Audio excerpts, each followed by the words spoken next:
It's the Morning Star Drive 117.8. You soaring up with sky, now's the time, don't delay. I'm sitting in my ride and it's time to fly. So let's realign, just listen and fill your mind. Hey guys, how is it going? And welcome to the Morning Star Drive on 117.8. It is Monday, June 9th, and so happy for you joining us. We are ready to start another week together with the Lord. So subscribe to us on YouTube, do not follow us on SoundCloud, and make sure to support us on Patreon. So today we have an exciting podcast for you. We have a Provi in the media, the Sunday Message Word Study, and of course commentaries, updates, and news on what is happening around the world in this history today. All right, everyone, how are you doing? And yes, it is a wonderful and awesome Monday, and we get to restart another week heading, we're just straight on into the second week. At the end of this week, guys, it's already going to be the middle of June. Crazy, right? Middle of June is already around the corner, end of this week. So I'm just like, wow, things are moving very, very quickly. I hope that you guys enjoyed the Sunday service. Don't forget, we have Q&A Thursday every week. Get those questions in as soon as you can. And if you haven't yet, please leave a like and comment to build our community. Just super happy for everyone joining us every weekday on the Morning Star Drive. So let's get up and support each other each and every day. All right, so this week's Sunday message title is Learn From Me About the Spirit and Soul, and we will get into that in the second segment of the day. All right, everyone, it is Monday, and I am still in Taiwan at the moment, and those of you guys who've seen my Instagram, it is quite a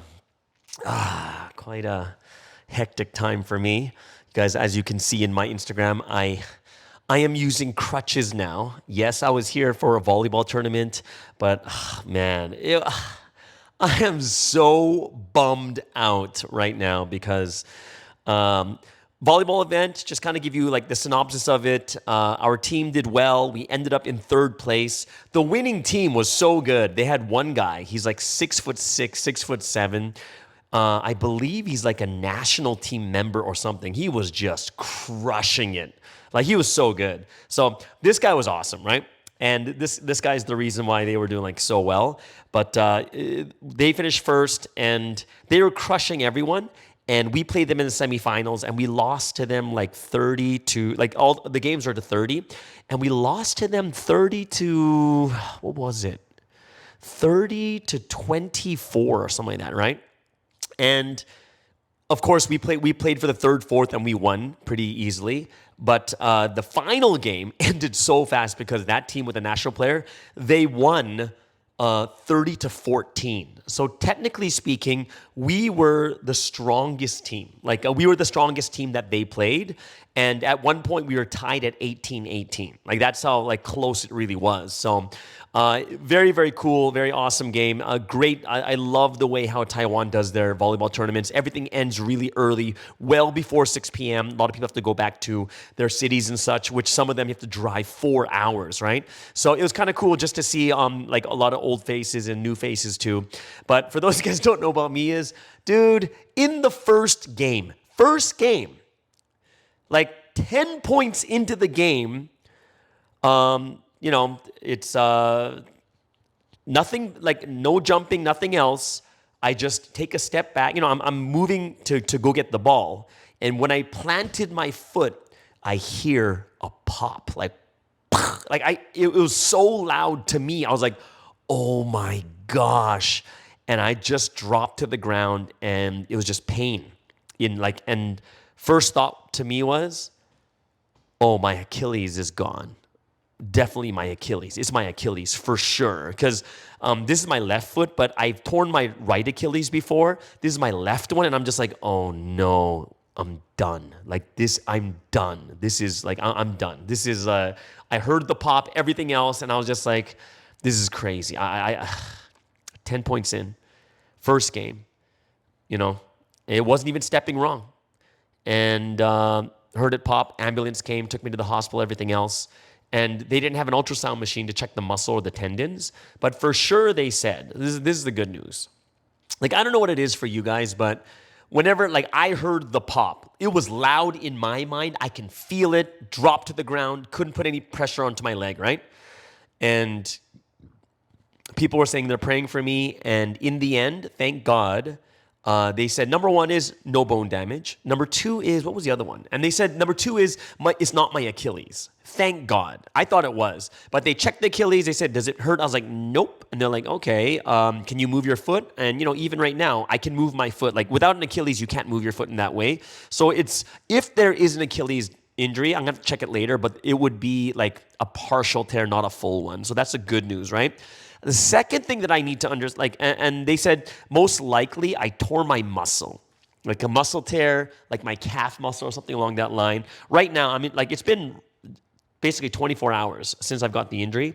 And man, when the ambulance took me, went to the hospital, got an x-ray, saw the doctor, everything else. And like, thank God I have medical insurance. Like, thank God. I got medical insurance. But, I still have to pay it up front, and the medical insurance will cover, up to a certain amount of money, right? Like, ridiculous. Like, it's up to like $50,000 US, whatever it is, right? And I was like, okay, but I'm just like, dang, how much is this going to cost? And they showed me the bill. Remember, I was there for probably about 35 minutes at the emergency. $2,900. Now, it's actually Taiwanese dollars, which means it comes to, in American dollars, about 100 US dollars. I was like, oh my gosh. Like, why is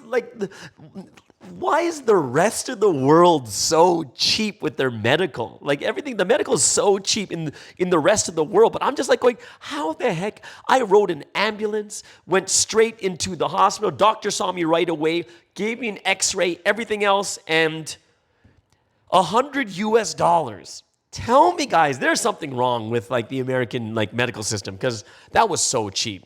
Like it's better on, like you could basically have zero insurance, right? Having zero insurance in Taiwan, and even then it would still be way cheaper than America, right? You wouldn't even need to pay those monthly bills because you just pay flat off the top kind of thing. So I was like, I can't believe how cheap this was, right? So I'm on crutches right now. My foot is always elevated. I'm icing it. I'm doing this and that, and just making sure that it's doing okay, like that I'm not putting a lot of pressure on it so it can heal a lot faster. They basically said if it's a muscle tear, there's 3 grades, and like the lowest one, which I don't think mine is the lowest because I heard a big pop, but the lowest one is basically going to be, something that probably will heal within a week, right? You just got to rest it. Don't do anything else. It'll heal within a week. And then the second level is like a moderate tear, and that one's going to take a little bit longer. But then the third one, grade 3, is pretty much like a full tear. And you're going to, like, in a lot of cases, you'll have to get surgery and stuff like that too. I don't think it's that level because, like, just at home, I can put a little bit of pressure on it.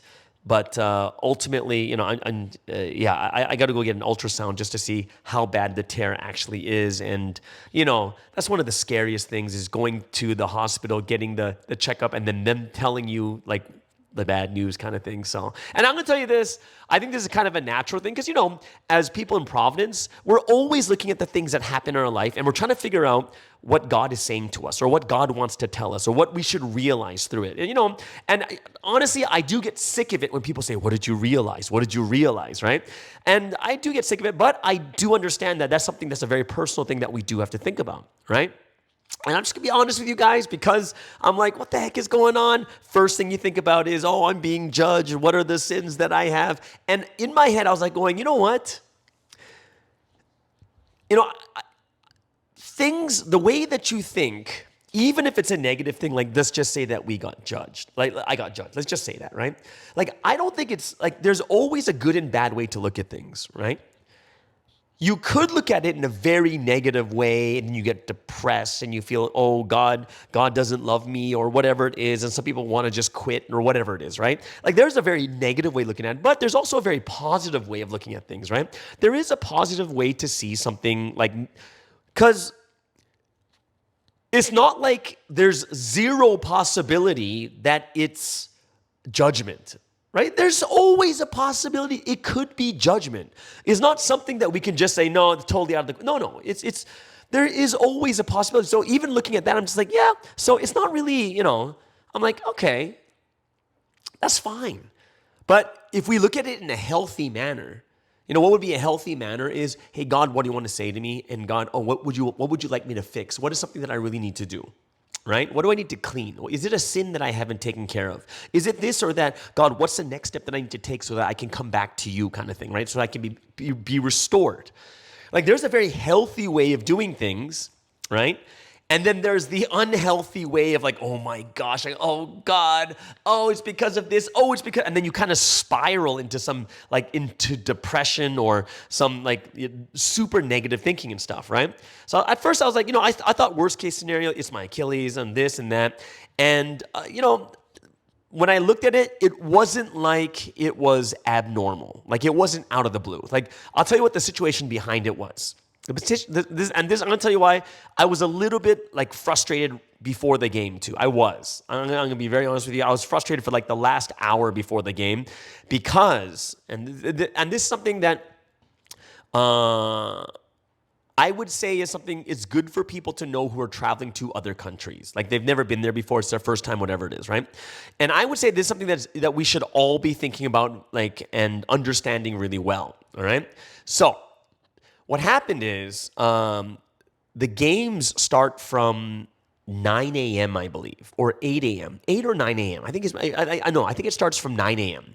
So games start from 9 a.m. because some churches are close to this city and some are far away. So the churches that are further away, their games start a lot later, but they expect everyone to be there at 10 for the opening ceremony. But there's going to be one or two games, there's 3-4 courts, and there's going to be a lot of games, like 1 or 2 games per court played before the opening ceremony, right?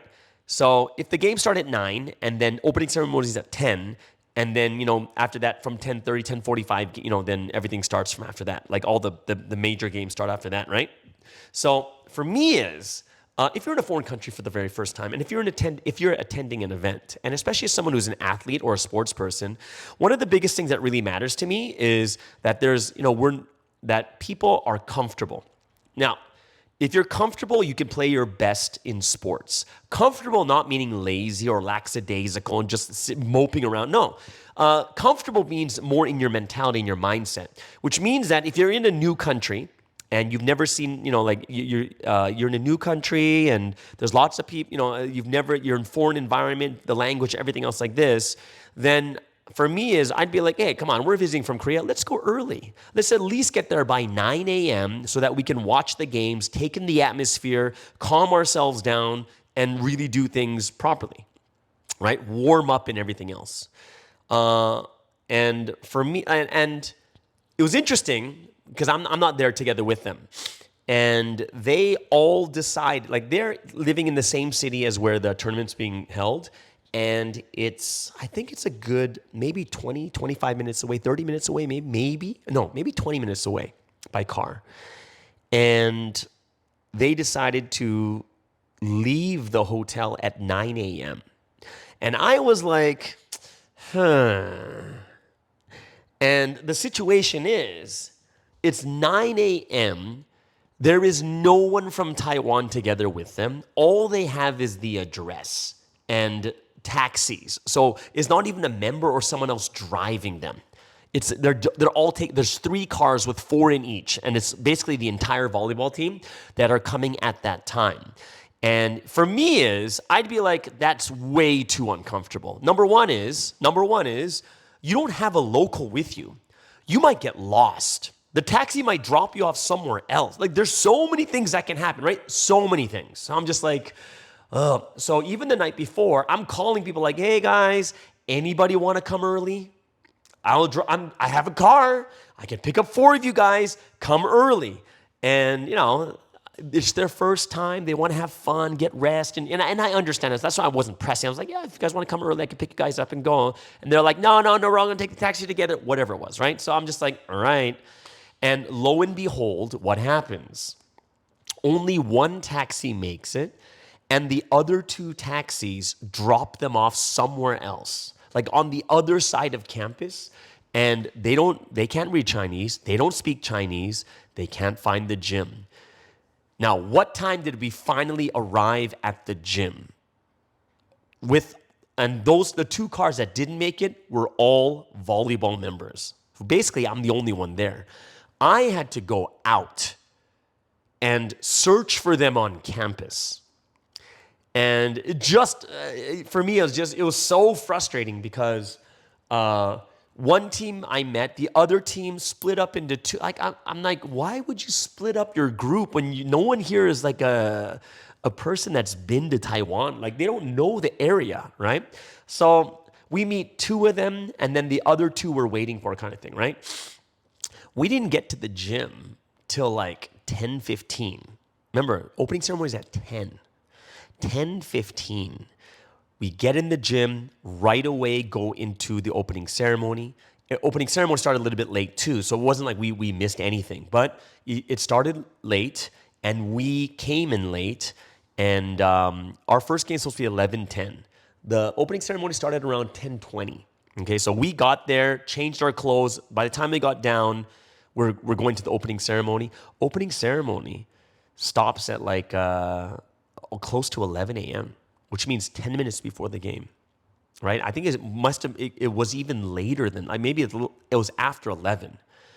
And then even then, because we're coming from Korea and Japan, they're like, no, we got to take pictures. So we spend another 5 to 8 minutes just taking pictures together. And I'm sitting there looking at the people like, are you guys kidding? Like, in my head, I'm like, seriously. We have a game that starts in like basically by the end of it, we had 2 minutes. We go straight to the court. They call the captains. We flip the coin. Game starts right away. 0 warm-up. 0 warm-up, no stretching, no nothing. And it was chaos. Like, we won the game still. But you know that feeling, right? The feeling is like no one is ready. No one is ready to go and play volleyball. And we're not even warmed up. Everyone is cold. And I was just like, what is like, and we're trying to think about our positioning and everything else, and it was so confusing. I'm telling you guys, it was that confusing. I was so we're all like, whoa, where's everyone? Oh wait, what's supposed to happen? And in that type of situation, and especially for me, how much more important is the warm up? Well, especially because of my age too, right? I'm a lot older than everyone else. I'm weathered. My muscles and my tendons and everything else is not as strong as everyone else's. And that's, in that situation, 10 points in, my muscle just tears because it's super cold and playing right in a game without any warm-ups and without anything else. And like, that's how I got injured.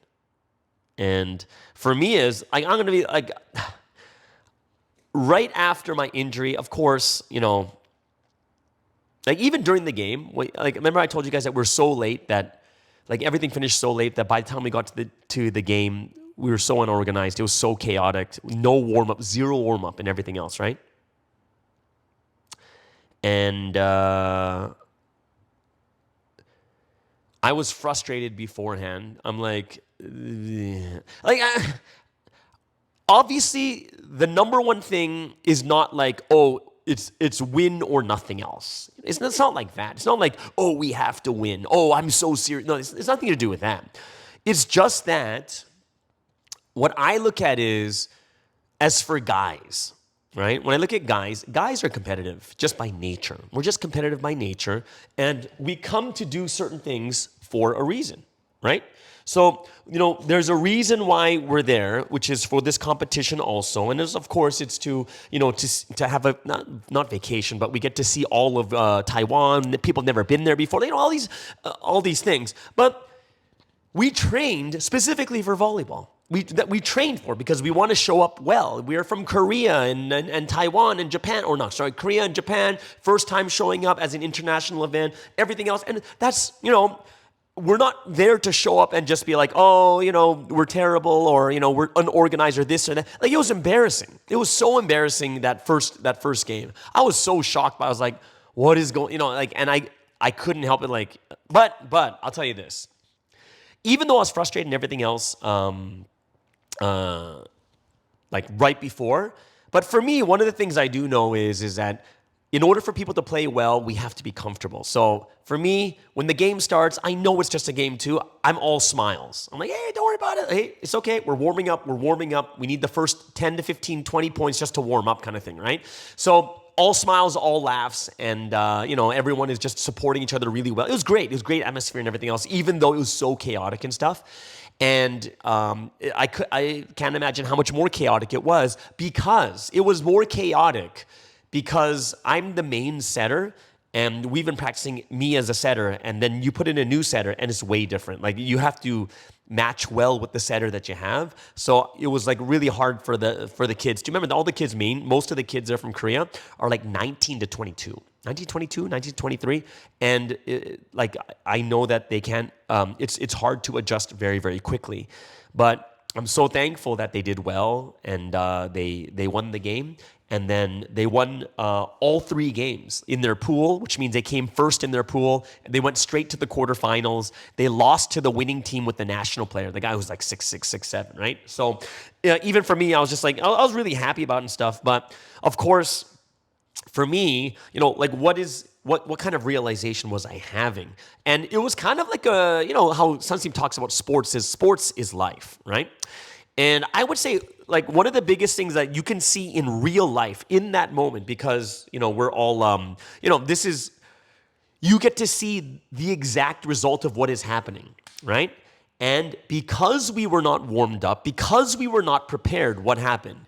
Because of being unprepared and not warmed up, everything's chaotic and unorganized, and it even came down to what? An injury. And that threw everything off course. Now, I'm not saying that if I didn't get injured, we would have won. Like, I'm not saying that, but we would have been more comfortable. We would have been much better, right, at that, because that's how we practiced. And when I looked at this, I was like, yeah, this is something that I really looked at. I said, you know what? It's kind of like in real life too, this is what real life is like when you're not prepared for something. Haven't you guys had like a lecture when you haven't really prepared for it? You don't know exactly what to say. You're not sure exactly what you want to, what's the point you're trying to make, or you run off on a tangent, or this happens and that. It's really, really interesting, right? Where we can see it in real life is we were late, and I would tell everyone who's going overseas, you've been to a country you've never been before, everything should be done early, for 100%, because it's even more foreign. If we were in Korea and there were all Koreans that were there, they've all lived there, which means finding yourself around, you know the language, you know the culture, you know all the different things, you're fine. You can do it. However, if it's a foreign country, you've never been there before, you can't speak the language, can't speak, the culture is all different, why wouldn't you be extra prepared? Like, even for me, they're living 20 minutes away by car, by taxi, right? They're really, really close. I'm driving almost an hour in the morning. I'm so far away, right? I'm really far away, 45, 50-minute drive, and I'm getting to the gym at 8:20. 8:20, which means that, actually, no, the game started at 8, because when I was there, the games were already starting. So if you think about this, I'm already there from 8:20, and our first game's not till 11, and the opening ceremony is at 10. I have tons of time. I'm relaxed. I can take in the atmosphere, all the nerves, all the jitter I can get out. Everything is there, and I'm calm and I'm ready to go by the time it starts, right? I'm fully warmed up. Here, the interesting thing is, they came super late because there was something, like, I'll tell you this, they ended up with the same problem as me. What's the same problem? The same problem was the address that we were given leads to the front gate of the university, where the gym is completely on the other side. That if you knew where you were going, it would still take 10 minutes. If you knew. So even me, I drove there, and I said, hey, where's the gym? Someone says, turn right, turn left, it's over there. I still have to drive another, probably 7-8 minutes to get to the gym. You know what I mean? But because I'm there so early, I'm not nervous. I'm just like, oh, okay, guess what? Oh, it's still 8:10 a.m. No problem. By the time I get to the gym, so relaxed, put my books and stuff away, took my bags away. I could take a little snack, drink some, like get hydrated, everything else, warm. Like I could just really, really get myself like ready for the entire situation. I was able to do all that, right? And in the same way too, I'm hoping that, one big thing that everyone should, really take into consideration is, especially when it comes to going, like these types of things, you're going to a foreign environment, and put it this way, like the situation came about where these 3 taxis had 0 locals. Taxi drivers are all from Taiwan. None of them speak Chinese. They're just given the address and they're dropped off there. So if you think about it, even with that situation, people have to be thinking like far ahead, like, wait a second, it's this type of situation. That's just the way it is. So what should we do? Man, we got to leave extra early, right? Leave extra. Like I left my house like 7:15, had enough time to go grab a coffee, drove there by 8:10, right? And then couldn't find the spot. And 10 minutes later, I'm in the gym. It's 8:20, 8:25. And taking in the atmosphere, getting rid of my jitters and my nerves. But my nerves and my nervousness starts coming up again when it's 9:45, 15 minutes before opening ceremonies, and no one's, like 0 people from the team are there. You know what I mean? And I'm like, whoa, we're not going to warm up. What's happening here? I'm asking the other leaders, hey, look at the time. Where are they? Look at the time. Where are they? Do you know what I mean? And for me I'm going to give you my honest first thought was, who the heck is running this team? All the leaders are here and no one cares, or people are thinking way too short-sighted. And okay, guys, I'm going to say this only as a vent, okay? It's only a vent right now, so I'm going to say things that are wrong too, that are unreasonable also, but I'm just venting. In my head, I'm like, I blame you guys for my injury. So dumb, but I'm just saying that because that was like, I was so like, I'm not happy. And I was just like, no, this is like, I don't understand why you're doing it like this. I can't understand this. You know what I mean? I'm like, this doesn't make any sense, right? So, but of course, I'm just saying as a vent. I'm not saying that that's what I really, really feel. That's just the emotional response that I have. Of course, I don't feel like that at all right now. 0. I don't feel that at all, right? So for me, I'm just like, yeah, it's exactly what this is, that's an emotional response. Of course, I heard the pop in my foot. I thought I was, no sports for the next year and a half type of thing. And I'm just like, I'm too old, God. I'm decrepit. You might as well just throw me away because I'm not worth it in Providence. You get your regular, your negative thoughts and stuff like that. And, for me there was pain. Obviously, there's pain in my leg because of the injury. But I'm going to tell you there's a pain more stronger than that injury. And the pain was just thinking about the future, like, I'm never going to play sports again. Yeah, that's what the guy cares about. Like, even when the pain kind of subsided and I was sitting on the side and waiting for the ambulance, the first thing I said was, "Oh, did we win?" Like that's it's just the guy's response. Did we win? Oh, is everything okay? Did we win? And that's the thing that I was thinking about. As weird as that sounds, yeah, but that's just my thoughts as a guy, as an athlete. Like, did we win? Thank God, right? When I go to there's a certain point where you get numb to the pain. Because, I didn't even take medicine, but the pain kind of subsided. Like right now, I can't put any pressure on my leg or anything like that. But yeah, that's kind of where my mind was going emotionally. But, all smiles and being calm on the outside. And this the volleyball leader is like going, oh, you can cry if you want. I don't know why they would say that to such a man like me. But they're like going, you can cry if you want. And I was super honest with him. I was like, nah, come on, I'm a guy. And she's like, do you want me to cry for you? And I was like, yes, please, because that's really how I feel on the inside. So yeah, I got that's my injury. Gonna get my ultrasound probably on Tuesday or Wednesday in Korea, just to check just to check if there was like a partial tear in my Achilles, or how bad is the muscle tear in my calf and stuff like that too. Like I definitely I do got to check it out. If I don't get this checked out, there's gonna be like I got to see how bad it really is. And we have the World Cup volleyball coming up in. The World Cup of volleyball is coming in October. So I'm already thinking about when I was injured, I was like, oh no, I can't play in that tournament. Oh no, in July we have the senior volleyball tournament. Oh no, like I'm thinking all about those things. Why? Because as an athlete, that's the thing I want to do is I want to play. I don't want to stop playing sports, It's really weird. Yeah, it's just kind of a thing that all athletes kind of go through, right? And I was just kind of sitting there, and now, of course, I'm fine. Like right now, I don't have any I'm not very negative, or I mean not negative, but I don't have that emotional response anymore. But when we go through those really harsh things, that negative response I think is normal. I really do. I think it's normal. Like I obviously don't say it out loud. Well, I just said it out loud, but like in the moment, I'm not gonna lash out. I'm just gonna be in my head thinking, dude, like thinking negatively or thinking what actually happened.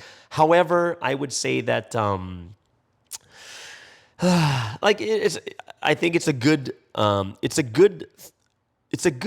mental activity that you put yourself through to finally get yourself to the place where you want to be, and you become very reasonable. Like I have some good friends here too. I would tell them flat out, hey guys, I need to vent. So everything I say is not actually it's only what I feel, but it's not reality. But I just need to say it in order for me to organize in my mind, and I just let everything out.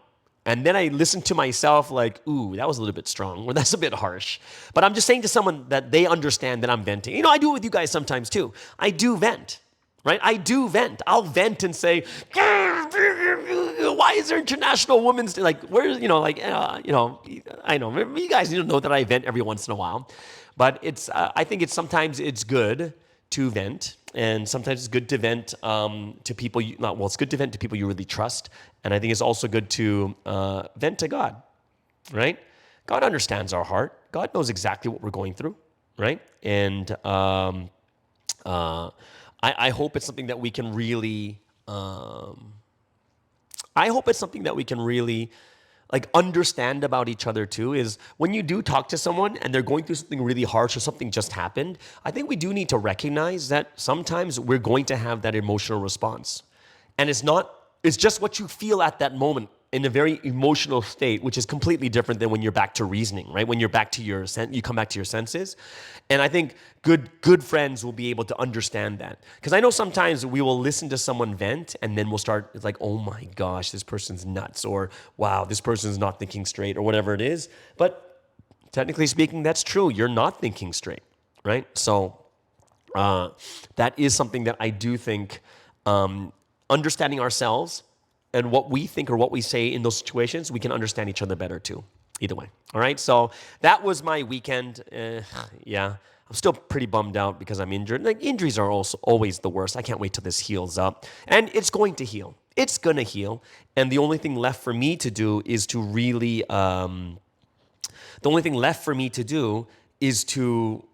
strengthen myself even more in the area that's injured so that it won't happen another time. You know what I mean?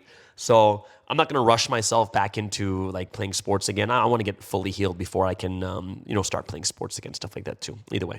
So yeah, that's kind of my trip to Taiwan, and I hope I hope you guys are enjoying my.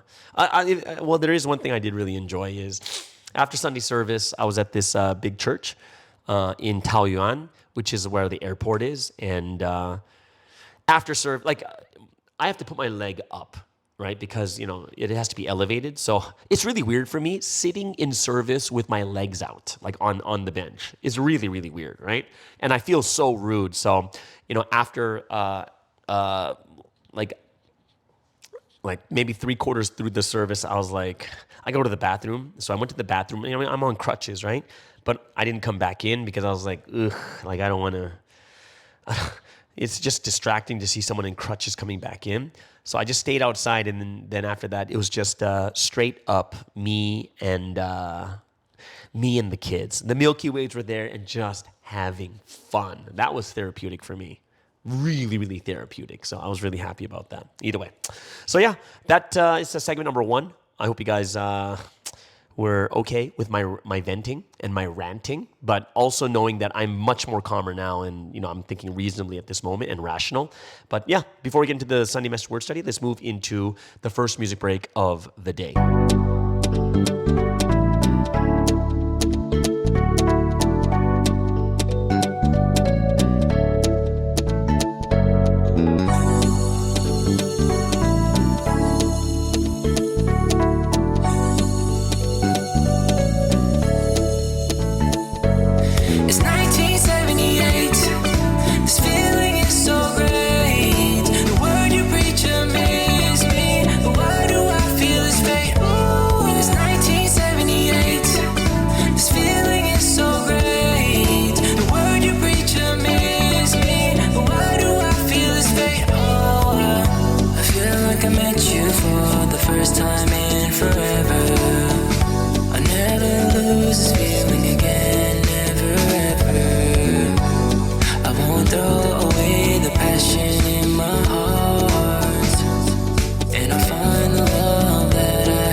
Conversations are the same, you see. You can't let this love go to waste. Doing the same things day to day, we're at the same place. Let's speak with hope about new things and the things you have done. I want to get closer to you, I want to give you my love. If you do not enjoy this love, it will disappear. When your thoughts are hard changes, he will take away your blessing. Gotta find your form, find your mission, and just find your blessings. Let's just get back to the old days and find out the temptation. I wanna get to know you, I want to show you that I can give you the word in many places, many spaces. I have seen a lot of people come and go. You're gonna make it, do your absolute best to reach the final destination. Yeah, it's 1978. This feeling is so great. The word you preach amazes me. Why do I feel this way? Ooh, it's 1978. This feeling is so great. The word you preach amazes me. Why do I feel this way? Oh, can I get to know you? I just wanna know you.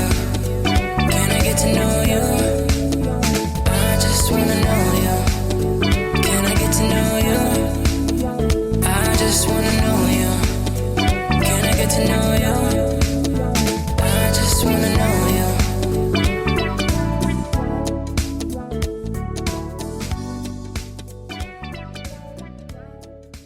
All right, so let's get into today's Sunday Message Word Study. And yes, I'm very grateful for everyone who does contact me about how they really enjoy the Sunday Message Word Study, especially because the format of it is not like an actual sermon. You know what I mean? It's not like the hallelujah. Welcome everyone to the June 8th Sunday service. I hope you guys have enjoyed your week and looking forward to the new words of the new time period for this week. So what are we learning today? Today's title is Learn from Me About the Spirit and Soul. Now, I'm not trying to make fun of it. I'm just trying to say it's more official, right? It's way more official. And for me, when I'm doing the word study, it's more casual. Casual, but I don't know about casual, but it's more relaxed, right? So it's done in real speaking terms, meaning it's not read, right? It's more of speaking style is kind of natural, right? It's a lot different. It's more about realizations and talking about certain things from the message that we like to hear. Either way, so let's get into the Sunday Message Word Study, and the title once again is Learn From Me About the Spirit and Soul, all right? So right when the message starts, right off the bat, I like the very first thing that was said, which was the Spirit's world. The spiritual world is a world that is different than the body's world or the physical world. So you can't see the Spirit's world in your lifetime with the body's eyes and the eyes with which you see the world. Like, when you first listen to this, you might think to yourself, you're actually repeating the same thing. You cannot see the spiritual world with the body's eyes and the eyes with which you see the world. Those are two different things. One is more a physical thing, and one is more of a perception thing, right? Or the perspective thing, right? Because true, number one is the spiritual world is for the spirit, which means you need spiritual eyes, which means with your physical eyes, you cannot see the spiritual world. And that's something that we would all understand. But that second point was interesting because it's the eyes with which you see the world, right? Which is how we think. It's how we understand. It's how we perceive. And the way that we look at the world and the way that we think about this physical realm, you can't think about the spiritual world in that way because it's completely different, as in things are eternal. Things like in the physical world, you can't look at, things are going to end. Because in the spiritual world, it never ends. The way you look at the world, the eyes that you have, the perception you have of the world, you cannot use that to look at the spiritual world, right? Because remember, one of the things I would say is a huge perception shift that we have to think about is in the physical world, we see things, right? And people can understand, but you're able to hide. What does that mean? It means that just kind of like me when I was playing in volleyball, it was just unorganized. There was no warm-ups. We started the game right away. Inside my heart, it's chaotic. But on the outside, I hide it, and I want to make sure everyone's calm, and I'm smiling, say, come on, guys, don't worry about it. Let's go, warm up. Don't worry about it, kind of thing, right? And that's something where we looked at and say, oh, that's really like, that's kind of like I can hide the different thoughts. I can hide the bad thoughts. I can hide the things that I'm truly feeling deep down inside, but you can't use that perception in the spiritual world because the spiritual world is governed by the heart. Completely different rules, which means that you have to look at it in a different way. It's not the same, right? So that's kind of like, hey, that's why you cannot see the spiritual world with your physical eyes, and you can't see it with the eyes with which you see the world. And I thought that was a very, very great distinction that he said both of those things, and all it takes is for us to understand, like, oh, this is what he means, right? Another part, it says, like, the soul lives in the soul world, obviously. The level beyond the physical level is the soul level. Above that level is the level of the spirit's world. It is a perfect world, right? And one thing we do need to know, as Sunsim said, is most people only get to the soul level world. They'll never reach anything higher than that. Not never, but usually they won't reach anything higher than that. It's always at the soul level, which is one level. It's a level beyond the physical level, right? And if we understand this, it's, this is something that we need to know, and we should be able to get to, is that level beyond the physical is the soul. That's a level we should at least be comfortable with, that level there too, right? It's not the spiritual world where it's so hard to get to. We're looking at the soul level world because we know our body can't go there. Our body can't make it to the spiritual world. However, this is an interesting point. Even though our body cannot go to the spiritual world, our soul and spirit can come to the body's world, the physical realm. That's an interesting point. We can't go there, but they can come here. And how do we know that they're coming, like our soul and spirit are coming? Well, the one thing we do know is they take action through our bodies, right? Both the soul and spirit. When they come to this world, right? When they come to this physical world, when they're doing the works inside this visible physical world, they're taking action through the visible body, right? And that's how they work. And that's something that we have to recognize is, imagine if we're not spiritual, a lot of times we're just going to think that, we're just doing everything. But a lot of times you have to think to yourself is, why did I do that? Why am I thinking this way? And sometimes it's your soul and spirit that is working through your body. And I think that's an important thing that we need to understand too. This is one part in talking about the spiritual world and talking about like the jewels in heaven.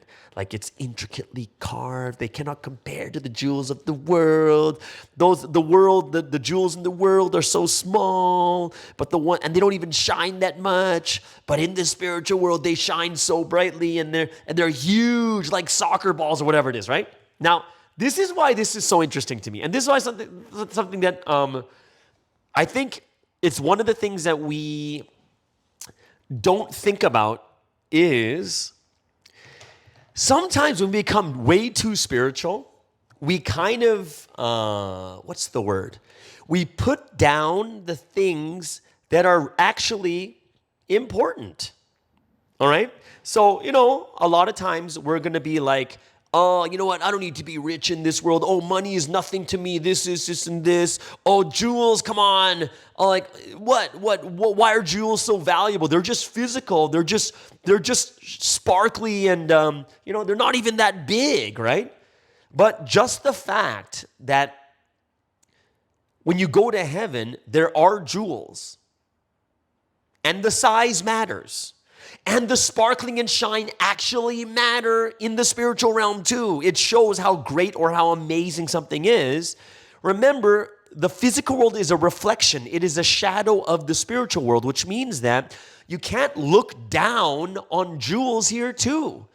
I'm not saying you need to focus on them, but you need to realize that's part of the value is how much they sparkle, how much they shine, right? Like that's why, like one thing that I'll never understand is when I was like leading churches before, someone was lecturing, and they had these like sparkly, like I don't know if they're diamond earrings, but they had these earrings. And the girls after like going, oh my gosh, your earrings are so pretty. They're sparkly. I couldn't take my eyes off them. And I was just like, that's so weird, right? But it is something that because of the spiritual realm, in the spiritual realm, there are jewels that are the size of planets and soccer balls, and they're that much more shinier because it does matter that even us here on this earth, we are also attracted to them. We are. It does matter. Of course, I'm not saying it's everything, but it's not that it's unimportant. It's something that gives it the value here in this world too. And I thought that was kind of an interesting thing to look at the way that the message talked about these jewels, right? Another point was, I like this point about the physical world and the spiritual world, that even if your physical body were to go into the spiritual realm and they tried to use the things that belong to the spiritual realm, you can only use it to a limited extent because your body is at that level, right? And the great example was, even if you have a kid or a little boy, and there's like great things you can use in this world, like giant machines and computers and cars or trucks or whatever it is, this boy couldn't fully utilize a car. They can't even drive.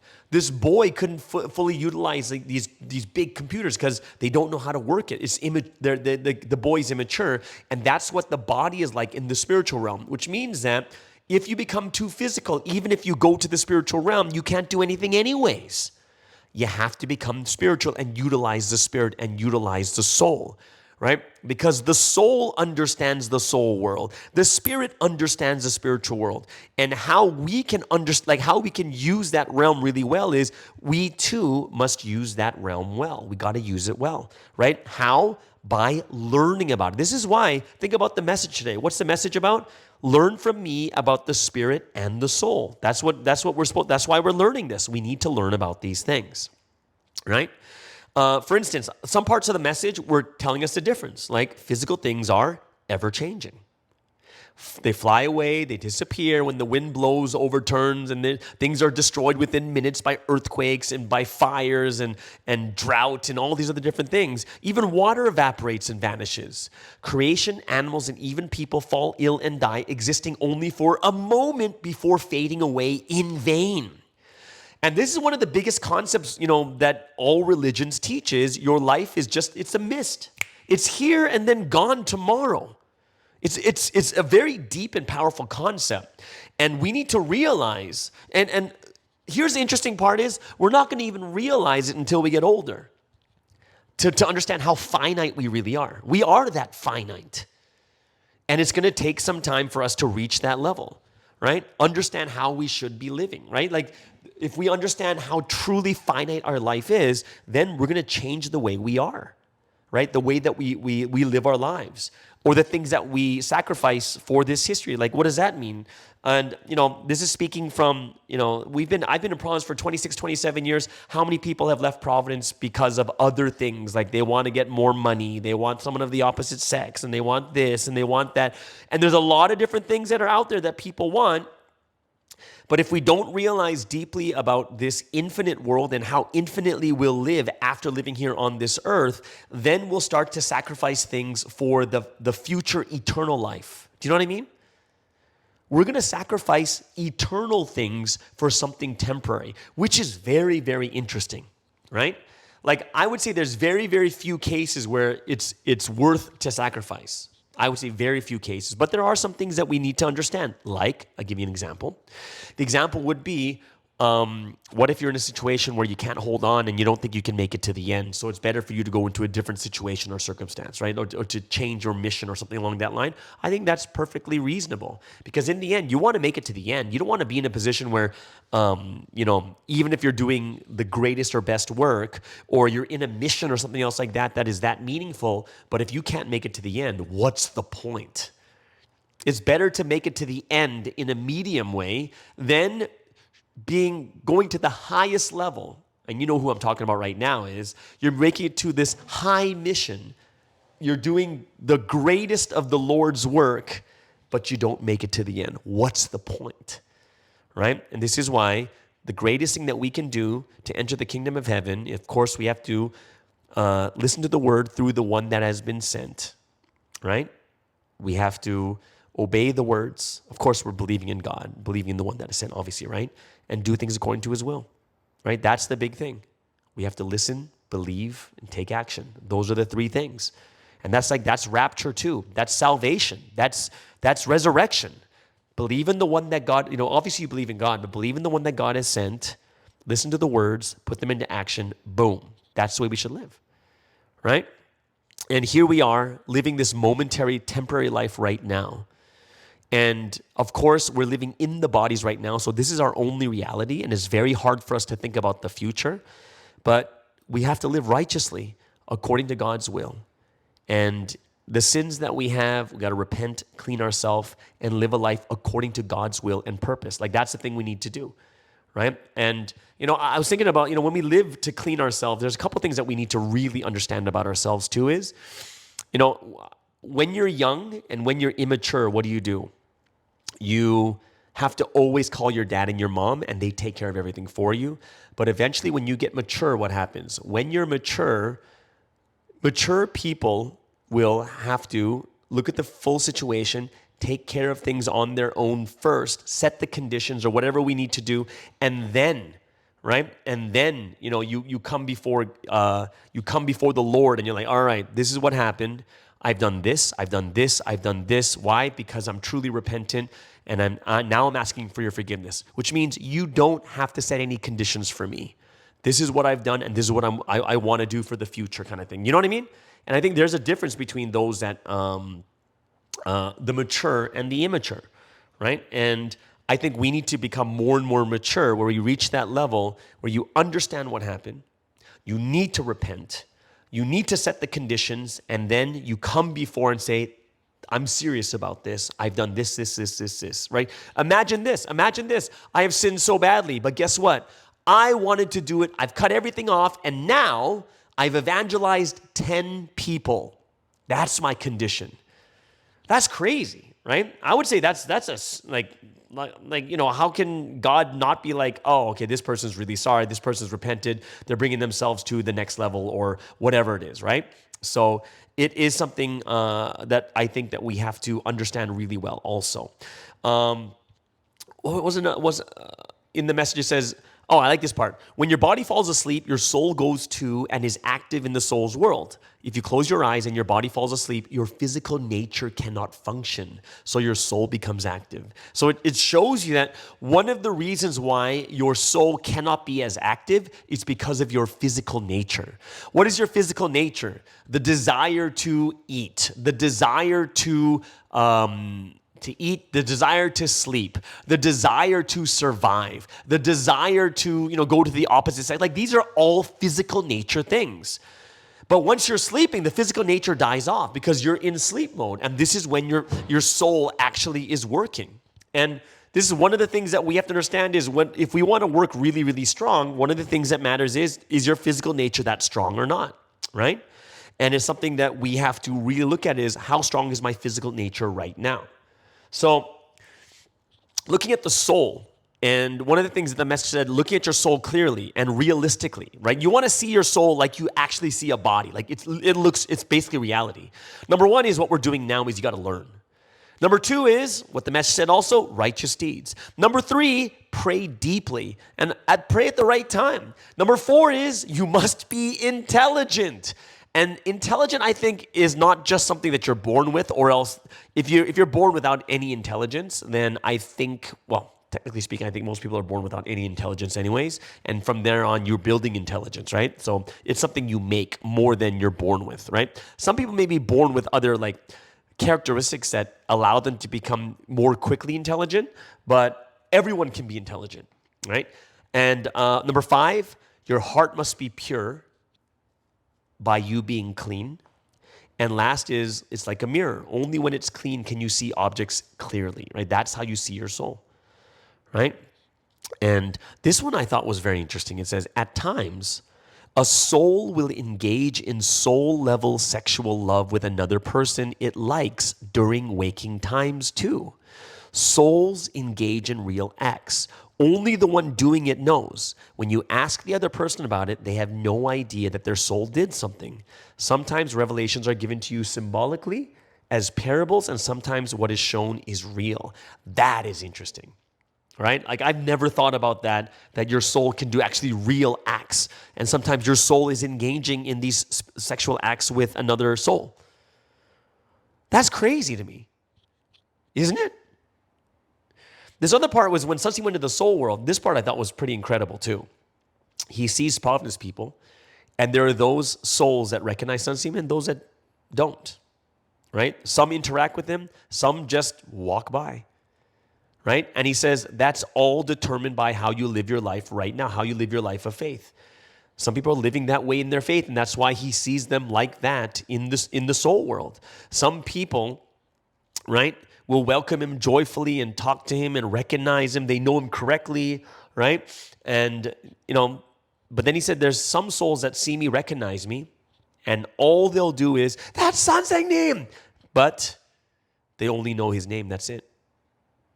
And he says, that is the evidence that their bodies are like that too.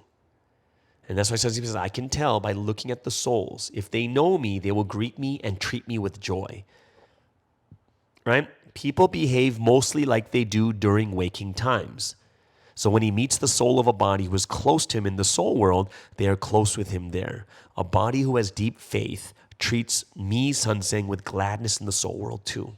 If you have ordinary faith, you just greet in the soul world and that's it. Right? This because that's the way you live your life of faith right now in this world. And that's reality. This other part I thought was really interesting is talking about souls and spirits that are at a super high level and they receive missions from God. And they're able to move around the world of wicked people in soul or spirit and see all the deeds of their bodies. They find out who is saying what, who is fabricating lies to deceive and torment the righteous and report to God. God then exposes all of their deeds and says, therefore, do not be deceived, but prepare and fight. The wicked people will ultimately come to ruin. That's interesting that they have that type of ability to see the deeds and the words, right? And I'm sure it's shown by them also being able to understand it and hear about it in the physical realm too. There's one part here is I think this is something that Sun Team's talked about the last 47 years. Even if you go through tribulations and suffering and hardships, you must not change. If you love someone else and turn your heart elsewhere, heaven will also turn their hearts away. You must be absolute before God, who gives you that tremendous golden heaven world. God, the Holy Spirit, and the Lord do not get deceived because they know everything of the spiritual world and the physical world. That's where we need to reach. Now, if you do change your heart, what does the first thing say? Return right away. Because if you return right away, it's relatively easily. But if you fail to return immediately, you'll establish roots and live there according to your deeds. So it's hard to return to the original domain of life. Because you complained, slandered, and left the domain of life you were in before, you'll work tenaciously to establish roots in another place. Then you'll become engrossed with that place and live being addicted to your life. Which means what? Yeah, even if our hearts change and you know your heart has changed, you got to turn back quick. Got to turn back quick right away. Right? You know, Sansim did talk about, like, there was someone who testified for him, right? And even though that person testified, later they didn't believe. And then then Sansim prayed for them to have a dream, and then they had a dream that, he is the one. And yet this person still turned away. I think we can guess who that is. I'm not sure 100%, but I'm pretty sure we can guess who was testifying for him and then turned away. There have been a lot of people, but there's probably one main person like that too, right? So I think it's something that, that's something that we have to recognize too, is don't change. We have to be in that level. Like, 2023 was the big war, and you can kind of get an idea of yourself and where you're at. You can get an idea about that.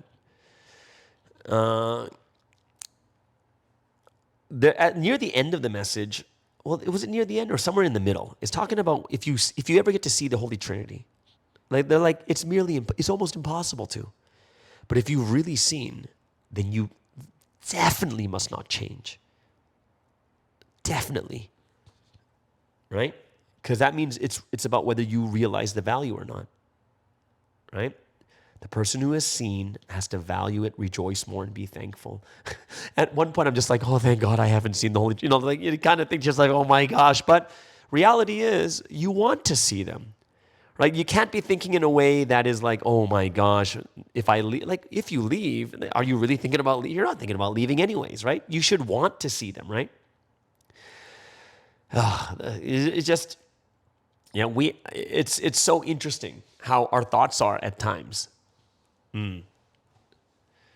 Those who don't value the Trinity or the Lord, they'll ultimately fail and leave, right? Even if they promise to do well. A lot of them leave. And, the biggest issue that we have to think about is the biggest issue we're dealing with is not going to be physical. It's not about it's not physical health. It's spirituality. Are you spiritually healthy? That's a big thing that we should think about. Are you really spiritually healthy? Are you? And that's something that we should think about. And that's the thing that we need to fix too. So, there's some sad points that Sansi made is like, look, if you even look at Providence people, among them, there's some I met more, some I prayed for their illnesses, some I treated even better. But these people, many of them are causing problems. They have weak roots of faith, but they've received more love from heaven than others. If you have received more love, you should do better, not worse. And that's why you have to manage yourself. If you don't, Satan drags you away. Right? This is when Satan takes away the people that God is taking care of. So that's why we have to come to our senses, pray, take action, right? And doing with our life on the line. If we've received immense grace, but then we become weak and we just fall over, then we're dragged away by Satan and wicked people. Trouble's going to happen. It takes only an instant for your destiny to change and go into the world. Once you go to the domain of death, it's hard to return. Both God and the Holy Spirit tell you to work with zeal when you are being supported, right? So we have to do it on our own with our life on the line, right? That's what the message said. You must do it on your own with your life on the line. If you do not, God will withhold his blessing. Even if you struggle, it won't work. Right? You got to do it well on your own. And what's that saying? It's like saying God's not going to be with us? No, it's about being mature. We got to be mature. We got to be mature. Right? And like even right now, at this point in time, if your faith gets derailed, there's no one in the world who will help you with your faith.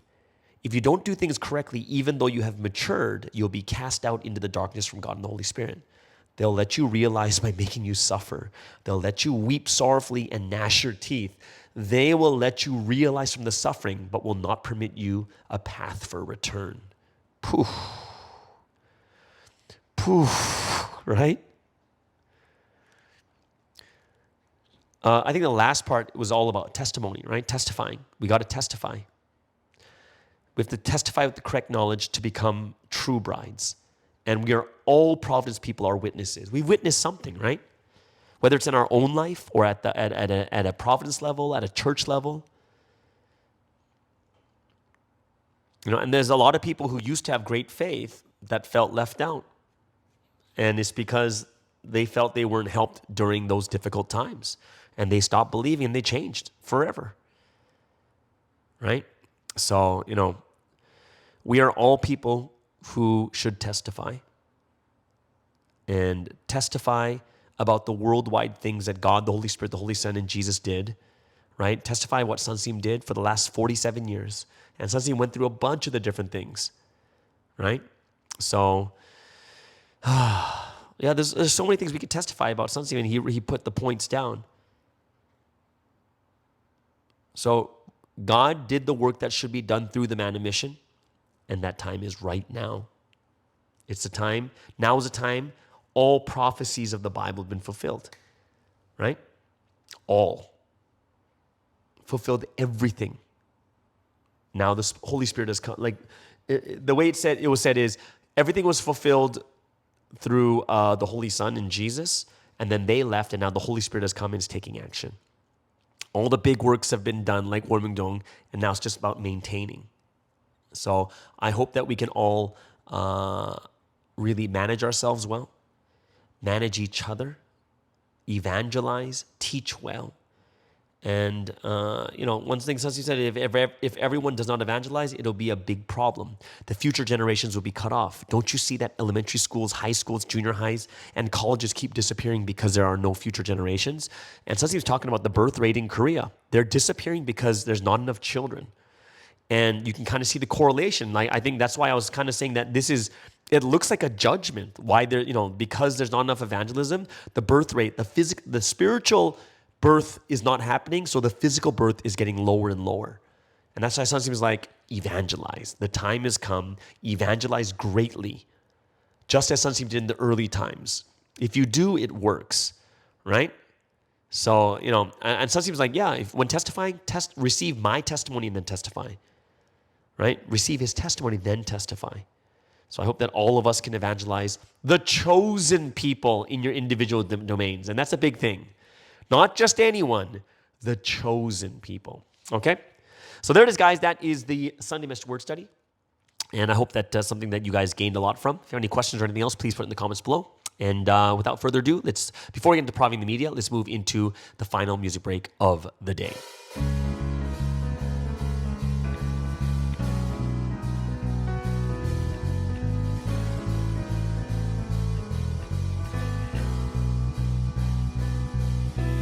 Wearing cold shoes, so goodbye the rain.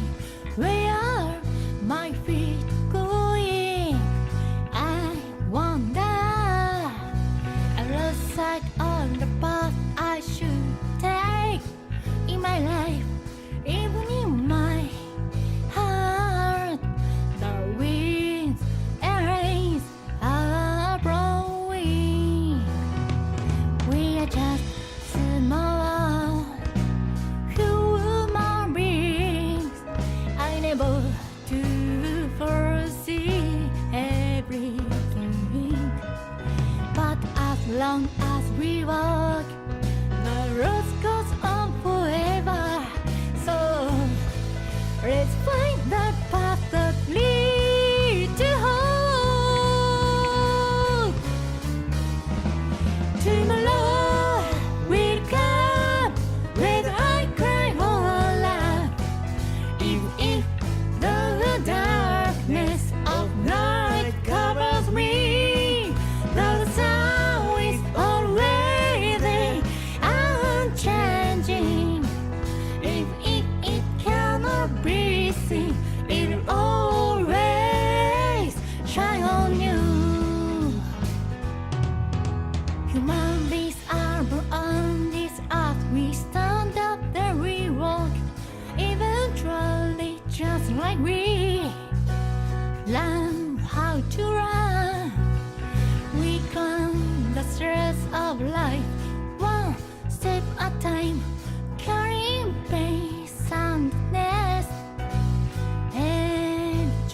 night covers me.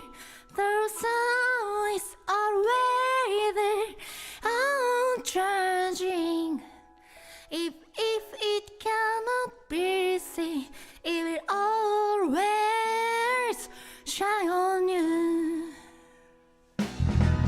Even today's tears and tomorrow's night, our Lord will praise for peace of life. It's all one piece, 'cause you will be a sparkling masterpiece. So with your heart's great, it will be a precious stories along the way.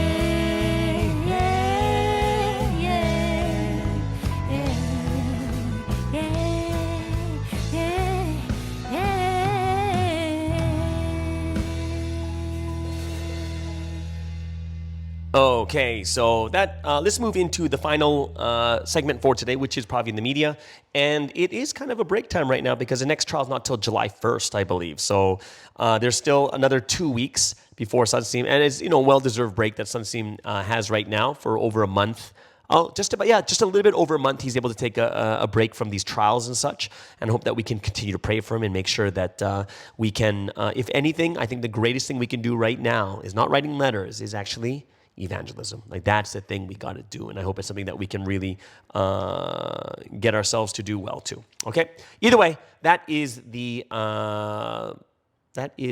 Monday podcast. Hope you guys enjoyed it. I'm still here in Taiwan. My next podcast, I'm not sure if it'll be in Taiwan or Korea. It'll be one of those two. It depends on what time I actually do it. But either way, everyone enjoy. Have an amazing and awesome Monday. And we'll see you guys again tomorrow on The Morning Star Drive on 117.8. It's the Morning Star Drive 117.8. You soaring up with sky, now's the time, don't delay. I'm sitting in my ride and it's time to fly. So let's realign, just listen and fill your mind. I'm burning with desire and the passion. Nobody can stop me when I'm like this. I got my head in the zone, I'm on the Morning Star Drive, I'm burning with desire and the passion. Nobody can stop